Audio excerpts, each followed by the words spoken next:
Hola, buenas tardes, bienvenidos a Argumentos, soy Rosa Colmenares, para mí es un placer recibirlos, acompañarlos en nombre de todo el equipo técnico y de producción que hacen este espacio. En nuestra edición de hoy de Argumentos de este viernes, pues vamos a estar haciendo un balance del panorama político nacional y regional de esta semana. Un pequeño resumen nos acompaña en nuestros estudios Giulio Cellini, él es miembro del LOT Consultancy y también es abogado y es analista político. Vamos a estar abordando diversos temas de nuestra actualidad. Giulio, como siempre, un placer recibirte en los estudios de Argumentos. Bueno, Rosa, para mí un gusto, como siempre, estar aquí contigo, con tu audiencia, con tu equipo. Un gusto siempre. Bueno, cierra esta semana con los resultados de las elecciones en Brasil. Se anunció una segunda vuelta con un resultado bastante ajustado, lejos de lo que distintas encuestadoras en Brasil pues tenían previsto. También se han venido dando algunos anuncios. TVEC ahora pues dice que va a respaldar a Lula da Silva y bueno, todo esto genera expectativas en la región porque hay que decirlo, los ojos del mundo están puestos en los resultados de las elecciones de Brasil, especialmente Latinoamérica. Sí, Brasil, por la naturaleza de lo que significa en el mundo, un país miembro del G20, miembro de los países BRICS, un país importantísimo realmente en términos de su, bueno, porque al final del día es un continente dentro de otro continente, tiene una relevancia fundamental y por supuesto que además tratándose de una elección tan polarizada, donde se están midiendo fundamentalmente dos extremos y además dos personas de mucho peso, el presidente actual, Jair Bolsonaro, y el expresidente Luis Ignacio Lula da Silva, que ha sido un referente de la política brasilera en los últimos años y latinoamericana también, que además estuvo preso, es decir, una persona polémica, pero en todo caso son dos titanes pues, que se están midiendo en un proceso electoral. Como tú bien referías, las encuestas, si bien se equivocaron en cuanto a lo que proyectaban desde el punto de vista porcentual, pues, y algunas inclusive, algunos encuestadores se atrevían a decir que era muy probable que Lula da Silva ganara en primera vuelta. Esto no fue así. Hoy tenemos a una segunda vuelta convocada entre estos dos candidatos y bueno, pues será muy interesante. Ya han anunciado dos de los ex candidatos, los más importantes, que entre los dos reúnen casi el 10% de la votación de la primera vuelta, su apoyo a Lula da Silva, y lo cual hace muy probable que Lula obtenga la victoria, pero naturalmente todavía es muy temprano para proyectarlo porque quedan estas próximas semanas de campaña electoral y lo cierto es que sí, será muy importante el desenlace de esta elección para el devenir latinoamericano y también en parte de la relación de América Latina con el resto del mundo.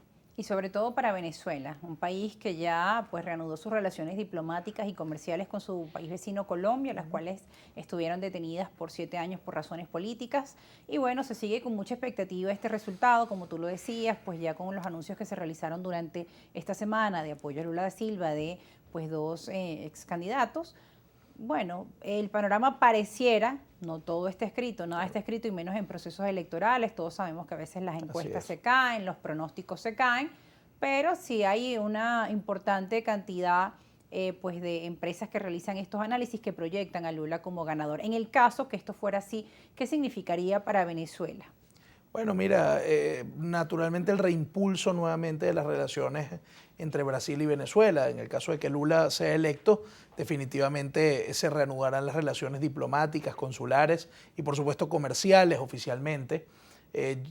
Brasil es un país frontera con nosotros, es un país con el cual históricamente Venezuela ha tenido una vinculación muy importante por el hecho de ser vecinos, pero también porque tanto Brasil como Venezuela han tenido papeles relevantes en la región en términos de sus economías, en términos de su PIB. Es decir, son países que tienen grandes lazos que los unen desde hace mucho tiempo y desafortunadamente en los últimos años esa relación se ha visto fracturada. Es inconcebible que Brasil no tenga representación diplomática y consular en Venezuela. Es inconcebible que no haya una mínima coordinación transfronteriza. Es decir, desde el punto de vista de la seguridad, desde el punto de vista del flujo migratorio. La cantidad de venezolanos que están ahora en el norte de Brasil, en Manaus, otras ciudades. Absolutamente. Entonces, eso yo creo que será positivo en caso de que así suceda, en términos pues de que es necesario, y ya nos hemos dado cuenta de que el aislamiento a Venezuela, lo que ha producido es más problemas. En ningún caso ha significado pues algún deterioro a los efectos del gobierno, más allá en el tema internacional obviamente fueron golpes duros, pero que en el fondo a la gente no le sirvió de nada el aislamiento y mucho menos de los países vecinos, a donde la gente con el cual nuestra población comparte tantas cosas. Hay que ver lo que significó el cierre de la frontera con Colombia, claro. La ruptura de las relaciones con Colombia que ocasionó el cierre de la embajada venezolana en Colombia y de la embajada colombiana en Venezuela. Afortunadamente para nosotros y para ellos, esta relación que es inexorable, que no se puede eludir, se ha recompuesto y ojalá que tenga buenos resultados, y lo mismo esperamos en el caso de Brasil. Se espera que esta situación que estamos viviendo con Colombia sea proyectada a Brasil en el caso de que gane Lula da Silva. Ahora que mencionas el tema de Colombia, pues también han sido muchísimas las reacciones y también en base a eso también las expectativas sobre que gane Lula en Brasil. Pues muchos aseguran, analistas, políticos de la región, que sería oxigenar más al gobierno de Nicolás Maduro estos acercamientos. Cuando fue cuestionado el embajador de Colombia en Venezuela sobre este tema, les decían, pero ¿por qué reanudar relaciones diplomáticas y la apertura comercial con un país como Venezuela, que salió un tercer informe de la Comisión Interamericana de Derechos Humanos, donde se violan los derechos humanos en este país? Y él decía, bueno, pero también el cerco viola los derechos humanos de los venezolanos de a pie, que son los más afectados también por el tema de las sanciones y del aislamiento. Claro, pues a mí me llama mucho la atención el tema del oxígeno, ¿no?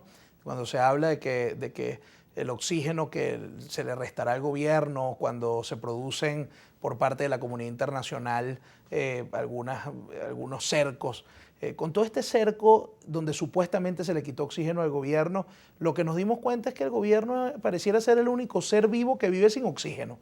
Entonces, pues si se fue cercado total y absolutamente y se mantuvo y sigue hoy acá, al final pareciera que el oxígeno se le quitó a la gente, por Dios. Es decir, ya nos dimos cuenta que el cerco no sirvió para nada, que lo que hizo fue generar más problemas, más deterioro de la calidad de vida de la gente en nuestro país, y más bien lo que sirvió fue un cerco a la población venezolana, que hoy tiene mayores dificultades para poder salir del país, que hoy tiene mayores dificultades para acceso a determinados bienes, a determinados servicios que dependen de nuestras relaciones con nuestros vecinos y tantas cosas más. Es decir, inclusive a los venezolanos que tienen doble nacionalidad en el caso colombiano o en el caso brasilero, o sea, que no tenían atención consular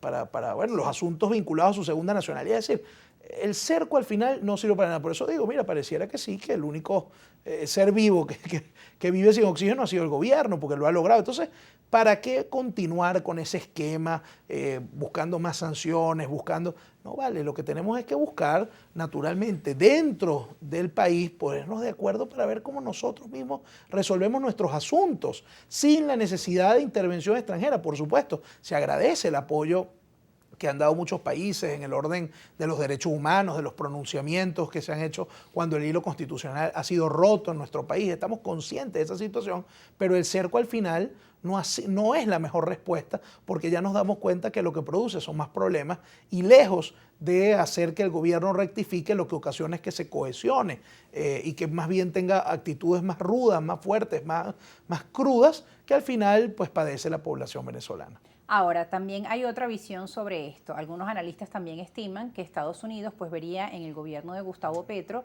una persona que puede interferir o que puede ayudar al proceso de negociaciones, de los diálogos de México, que el gobierno de Estados Unidos pues ha dicho que le interesa que se produzcan entre la plataforma unitaria y el gobierno venezolano, encaminados a solventar o aliviar las sanciones de Venezuela. Mira, ojalá. Yo creo que el gobierno de Petro es una gran oportunidad, no solo para Estados Unidos, sino para la región completa, de tener un interlocutor válido, un interlocutor de peso y que le genera confianza al gobierno de Maduro en procura pues de lograr la consecución de tantas cosas que el país está esperando. El gobierno de Petro es una oportunidad, estemos o no de acuerdo con la visión de Petro sobre la política latinoamericana e inclusive las diferencias que podamos tener viéndolo desde lejos con sus políticas a lo interno de Colombia, es una gran oportunidad. ¿Por qué? Porque le genera confianza a los actores del gobierno. Y a Petro es el que más le interesa o le debe interesar la resolución de la situación en Venezuela. Ya lo ha dicho. Petro en varias oportunidades se ha manifestado preocupado por el flujo migratorio de venezolanos hacia Colombia, por la población migrante venezolana que ya se encuentra en Colombia. Yo aplaudo que el gobierno colombiano esté haciendo esfuerzos en procura de, de darle continuidad a las políticas que ya habían empezado los gobiernos de Santos y de Duque para la atención a nuestra población venezolana en Colombia, para su regularización. Yo aplaudo que el gobierno de Petro lo esté haciendo, pero al final del día no se está atacando en este momento las causas, la raíz de fondo de esa migración, que es una situación inusual, extraordinaria, compleja que viven los venezolanos, y por lo tanto Petro debe ser el primer interesado en que eso se resuelva. Entonces, ojalá que sea un país con mayor cantidad de venezolanos. Nuestra migración, en los últimos años, pues Colombia ha sido el primer destino de los venezolanos. En una época fue Estados Unidos, sí, pero ya la tendencia se ha mantenido en los últimos años hacia Colombia. Él decía que además del estatuto temporal, pues la idea era proteger al migrante y darle los derechos como cualquier otro ciudadano. Y también Petro ha hablado de la incorporación de Venezuela a la CAN, lo ha solicitado en su primera reunión a la CAN, ¿no? En su primera visita oficial a Perú, pues decía que era necesario, que era importante que Venezuela regresara a este mecanismo de integración regional. Bueno, eso es una buena noticia, ¿no? Yo creo que es una muy buena noticia el hecho de que la población, de que Venezuela vuelva a ingresar en la Comunidad Andina de Naciones. Es un mecanismo de integración importantísimo que ha favorecido muchísimo a sus países miembros y que desafortunadamente en su momento se puso de lado por un capricho meramente político y porque los miembros en ese entonces de la Comunidad Andina de Naciones, varios de los países, Perú, Colombia, entre otros, que estaban, pues que los presidentes de esos países eran muy críticos contra el gobierno del presidente Chávez. Yo creo que eso es un grave error, el hecho pues de que se haya abandonado un mecanismo tan importante como la Comunidad Andina de Naciones. Pero bueno, enhorabuena que tenemos una rectificación en este caso por encima del tema político, por encima inclusive del tema ideológico.